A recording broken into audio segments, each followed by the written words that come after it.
Ngayon ay ating ibida ang kwento ng babaeng nangarap ng kaginhawahan at karangyaan, ngunit sa madaliang paraan. Siksikan, malakas na tugtog, usok ng sigarilyo at nagsasayawang mga babae at lalaki ang kinaugalian sa club tuwing gabi. Alexa, ikaw ang pinakamaganda ngayong gabi. Bati ng kanyang kaibigan. Martina, hindi ko alam kung para kanino ba yung ginagawa mo. Tugon naman ni Alexa. Maganda lang ang mood ko ngayon ano. Sa tingin mo ba talaga na magkakaroon ako ng interes sa mga lalaki dito? Kamusta na si Patrick? Di ba nga handa niyang gawin ang lahat para sa'yo? Tumingin si Alexa sa kaibigan ng nakangiti. Nang bigla itong sumimangot at sinabing mas higit pa kay Patrick ang nababagay sa kanya. Sisiguraduhin niyang isang prinsipe ang mapapaibig niya at isasakay siya sa mamahaling sasakyan patungo sa mansyon nito. Tumingin si Martina nang may pagdududa kay Alexa at niyaya na itong umuwi dahil mayroon pa silang trabaho kinabukasan at hinila nga niya ang kaibigan patungo sa exit ng club. Sinundan sila ng mga lalaki na gustong maghatid sa kanila pa uwi at isa sa mga lalaking sumunod ay si Patrick. Tumingin ito kay Alexa na para bang nahihiya. Nginitian naman ito ng dalaga at pumayag na magpahatid. Tahimik ang dalawa habang naglalakad. Ngunit, nang makarating na sila sa bahay ni Alexa, ay napagpasyahan ni Patrick na ipagtapat ang kanyang nararamdaman.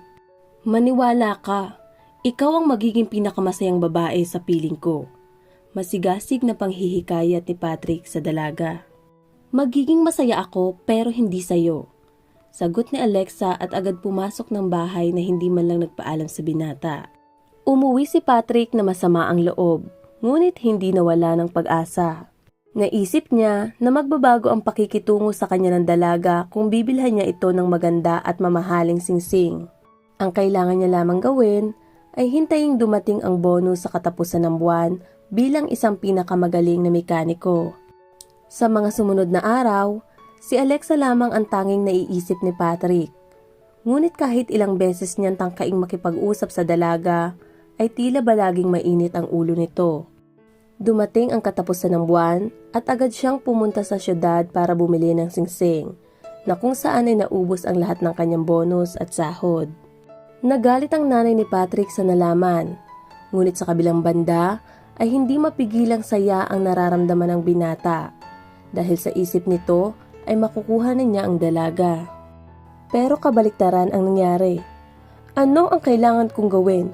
Sayang lang ang perang pinambili dyan kung ayaw mo lang din naman. Mahal kita at ikaw ang gusto kong pakasalan. Sawang-sawa na ako sa iyo, Patrick. Hindi mo ba talaga naiintindihan na ayaw ko sa iyo? At pinagsarhan ni Alexa ng pintuan ang binata. Makalipas ang ilang minutong pagkakatayo ni Patrick sa harapan ng bahay ni Alexa, ay bumalik na ito sa realidad at naisip niyang nawala na ang kanyang pinapangarap. Nagtungo si Patrick sa isang bar at nagpakalasing. Noon lamang siya uminom ng sobra sa buong buhay niya. Samantala, nagmadali namang umalis si Alexa at sumakay sa bus papunta sa kanyang minimithi. Umalis siya ng kanilang bayan para pumunta sa syudad ng walang pagsisisi. Iniwan niya ang kanyang ina na walang tigil sa pag-iinom. Naniniwala si Alexa na sa syudad magbabago ang kanyang buhay. Pagkarating niya sa Maynila ay humanap siya ng mauupahan. Namasukan siya bilang waitress sa isang cafe. Lumipas ang taon at nagustuhan na niya ang buhay sa syudad. Kumikita siya ng pera at nakakapag-ipon din kahit kaunti. Para kay Alexa ay mala fairy tale ang buhay niya at ang tanging kulang na lang ay ang kanyang prinsipe. Napukaw ang atensyon ni Alexa sa lalaking bumaba sa mamahaling sasakyan. Magara ang damit nito at mamahaling relo ang suot. Naglakad ito patungo sa cafe. Napagtanto ng dalaga na nakita na niya ang matagal niyang hinihintay. Nabighani din ang binata sa ganda ni Alexa. Nagpakilala itong Frederick at matapos noon ay nagpalitan sila ng cellphone number. Hindi nagtagal ay nabuo ang pag-iibigan sa pagitan ng dalawa. Makalipas ang 2 linggo ay tuluyan na lumipat si Alexa sa apartment ng kasintahan si Frederick. Sa paglipat ni Alexa ay ginusto naman niyang maging legal ang kanilang relasyon. Ngunit nalaman niyang siya'y nagdadalang tao. Napakasaya ni Alexa sa nalaman at agad niyang ibinalita ito kay Frederick. Napakasaya ko, Frederick, so ano nang sunod na plano natin? Tanong ni Alexa. Kailangan nating mamuhay ng masaya at magkasama. At syempre, ang magpakasal. Masayang sagot ni Frederick at hinalikan si Alexa. Hindi maipaliwanag ang saya na nadarama ng dalaga sa piling ng kanyang minamahal. Naghanda na si Frederick papunta sa kanyang trabaho at si Alexa naman ay papunta sa cafe. Habang naglalakad ang dalawa sa pasilyo, ay biglang natigilan si Frederick. Mukhang tuliro ito habang nakatitig sa cellphone. May problema ba? Nag-aalalang tanong ni Alexa. Wala. Yung pera ko kasi na-transfer galing sa account hindi pa dumadating sa card. May mali lang siguro sa application ko, bad timing lang kasi may babayaran akong 20,000 dun sa in-order ko galing Europe. Anong gagawin ko ngayon? Ang sabi ni Frederick. Huwag kang mag-alala, bibigyan kita, may naitabi naman akong pera. Alok ni Alexa sa nobyo. Thank you darling, ibabalik ko rin mamayang gabi. Namumungay na mga mata na sabi ni Frederick. Ano ka ba naman, Han? Magiging pamilya na tayo. At matapos noon ay nagtungo sila sa bangko upang mag-withdraw. Tulad ng kinagawian, hinintay ni Alexa ang kasintahan sa cafe upang sabay silang umuwi. Ngunit hindi dumating si Frederick at hindi rin niya makontak. Labis ang pag-alala ni Alexa kaya hinintay niya ito buong gabi sa apartment. Kinaumagahan ay tumunog ang doorbell. Agad na pinagbuksan ito ng dalaga dahil sa pag-aakalang bumalik na ang kanyang kasintahan. Ngunit, isang babae ang bumungad sa harap ng pintuan. Tinulak siya ng babae at pumasok sa apartment na tila ba may hinahanap ito. Nasaan na ang manlolokong Brian na yan? Tanong ng nakakatakot na babae. 2 buwan na niyang hindi binabayaran ang renta ng apartment ko. Ikinagulat naman ni Alexa ang narinig. Brian? Sino pong Brian? Ako lang at si Frederick ang nakatira dito. Hindi ko alam. Basta nagpakilala siyang Brian. Ano't ano pa man ikaw nang bahala sa kanya. Ang gusto ko lang ay lumayas ka sa apartment ko ngayon din. Natigilan si Alexa. Napagtanto niyang nabiktima siya ng isang scammer. Nagalit siya sa sarili dahil masyado siyang nagtiwala. Naisip rin niyang hindi na maibabalik pa ang kanyang pera. Ngunit kailangan niyang gumawa ng paraan para sa kanyang pagbubuntis. Naisip niyang magpalaglag. Ngunit nang siya ay magpa-check up, sinabi ng doktor na mayroon siyang negative rhesus factor. Baka hindi na siya muli pang magbuntis. Hindi natutuwa si Alexa na magkaroon siya ng anak ng mag-isa. Gayunpaman, ay hindi niya rin lubos maisip na hindi na siya muling magbubuntis pa. At kapag nagkataon, ay hindi na niya mabibigyan ng anak ang kanyang mapapangasawa. Kaya't kahit mahirap ay napagpasyahan niyang ipagpatuloy ang pagbubuntis. Hindi naging perpektong ina si Alexa. Pero ginawa niya ang lahat ng kanyang makakaya para maging isang responsableng ina sa kanyang anak. Sa kabutihang palad ay tinulungan siya ng kasama niya sa bahay na si Rhea. Makalipas ang 6 na buwan ay bumalik siyang muli sa cafe upang magtrabaho. Naging matatag si Alexa para sa kanilang mag-ina. Ngunit hindi niya maiwasang hindi maisip kung ano ang magiging buhay niya kung hindi siya iniwan ng mayamang asawa. Isang tanghali, may Italianong turista na nasa edad 50 ang napadaan sa cafe at napukaw ang atensyon nito kay Alexa. Noong sumapit na ang gabi ay niyaya siya nitong kumain sa labas. Kahit alam ni Alexa na hinihintay siya ng anak ay pumayag pa rin ito sa alok ng lalaki. Nakisuyo siya kay Rhea na bantayan muna ang anak na si Tyler.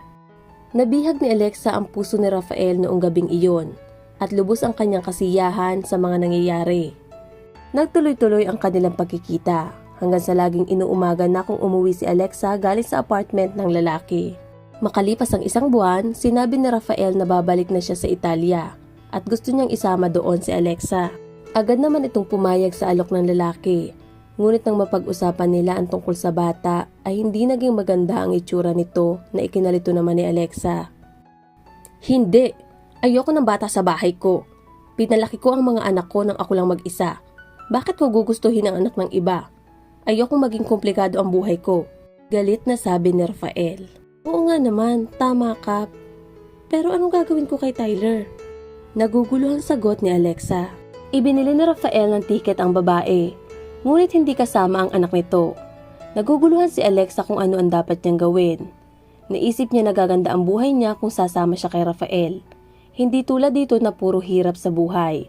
Nagdaan ng ilang oras at tuluyan na siyang nakapagdesisyon. Wala noon sa bahay si Rhea, kaya gumawa siya ng sulat na nagsasabing aalis na siya at iiwanan ng anak. Nakikisuyo siya sa sulat na dalhin si Tyler sa kanyang ina. Pagkatapos ayusin ni Alexa ang gamit ng kanyang anak, ay ginising ito para iiwan sa kapitbahay. Sinabi niya na pupunta lamang siya sa tindahan upang bumili ng gatas. Humingi siya ng tawad sa anak at pagkatapos ay tuluyan na niyang isinara ang pinto. Sumakay siya ng taxi at nagtungo papunta kay Rafael. Samantala, nakaupo naman si Tyler sa sofa habang nakatitig sa pintuan na tila ba hinihintay dumating ang ina. Gabi na nang nakauwi ng bahay si Rhea galing sa trabaho. Pagkabasa niya sa sulat ay agad niyang kinuha si Tyler sa kapitbahay. Hindi siya makapaniwala na magagawa ni Alexa ang ganoon. Halos hindi niya kayang patigilin sa pag-iyak ang bata dahil tinatawag nito ang ina hanggang sa makatulog na lamang ito. Nang sumunod na araw ay naglib muna sa trabaho si Rhea para hanapin ang ina ni Alexa. Ngunit pagdating niya doon ay nalaman niyang lasenggera pala ito. Ayaw na ring makarinig pa ng balita tungkol sa anak o maging sa apo. Nabahala si Rhea sa nalaman at pumunta siya sa malapit na tindahan para bumili ng tubig. Tinanong niya din ng tindera kung may iba pang kamag-anak si Alexa. Ngunit noong mga sandaling iyon ay napadaan si Patrick sa tindahan at nang marinig niya ang pangalan ni Alexa ay agad niyang kinausap si Rhea. Hindi siya makapaniwala na ginusto niyang maikasal sa babaeng walang puso. Umalis ng tindahan ang dalawa. Niyaya ni Patrick sa kanilang bahay si Rhea upang makakain at hinatid sa sakayan ng bus nung sumapit na ang gabi. Ilang araw pa lang ang nakakaraan, binisita ni Patrick si Rhea sa Maynila hanggang sa nakapagpalagayan sila ng loob at di nagtagal ay mas lumalim pa ang nararamdaman nila sa isa't isa. Makalipas ang 6 na buwan ay napagpasyahan na nilang magpakasal at legal na ampunin si Tyler. Lumipas ang 20 taon ng paninirahan nila sa syudad kung saan ay nagkaroon din sila ng maliit na negosyo. Isang araw, habang naglalakad si Patrick sa daan ay may narinig siyang boses na para bang tinatawag ang pangalan niya. Nang siya'y lumingon, laking gulat niya nang makita si Alexa ilang hakbang lamang ang layo sa kanya. Mas mukha itong matanda kaysa sa kanyang edad. Mukhang pagod at hindi maitsurahan ang pananamit. Halos hindi na kita nakilala. Ibang-iba ka na ngayon. Kamusta ka na? Ang bati ni Alexa kay Patrick. Ay Alexa, ayos naman ako. Dito na rin ako naninirahan. Ikaw, kamusta ka na? Mahinahong tugon ni Patrick. Sinabi ni Alexa na namuhay siya ng matagal sa Italia kasama ang asawa. Ngunit nang mamatay ito ay ipinamana ang lahat sa mga anak at walang iniwan ni isa sa kanya. Nagtrabaho siyang muli bilang waitress. Tinanong niya si Patrick kung nag-asawa na ba ito. Sinabi naman ng lalaki na may asawa na siya at 2 anak, sina Claire at Tyler. Nang marinig ni Alexa ang pangalang Tyler ay tila ba namutla ito. Oo Alexa. Tama ang naiisip mo, siya ang anak mo. Inampo namin siya ni Rhea.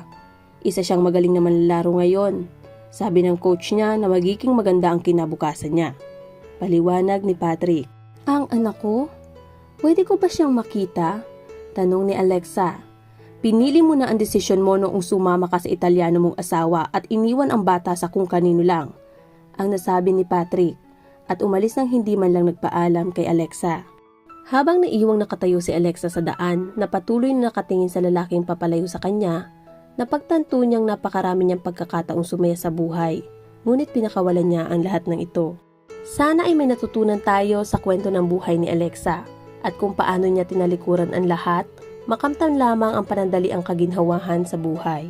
Ito nga pala ang inyong ining na nagsasabing, lahat ng bagay pinaghihirapan. Ika nga, hindi matamis ang tagumpay kapag walang paghihirap na mararanasan. Wala namang masama kung mangarap tayo ng sobra para sa sarili. Lahat naman siguro tayo yun ang gusto. Pero hindi lahat ay makukuha mo ng madalian. Dapat pinaghihirapan.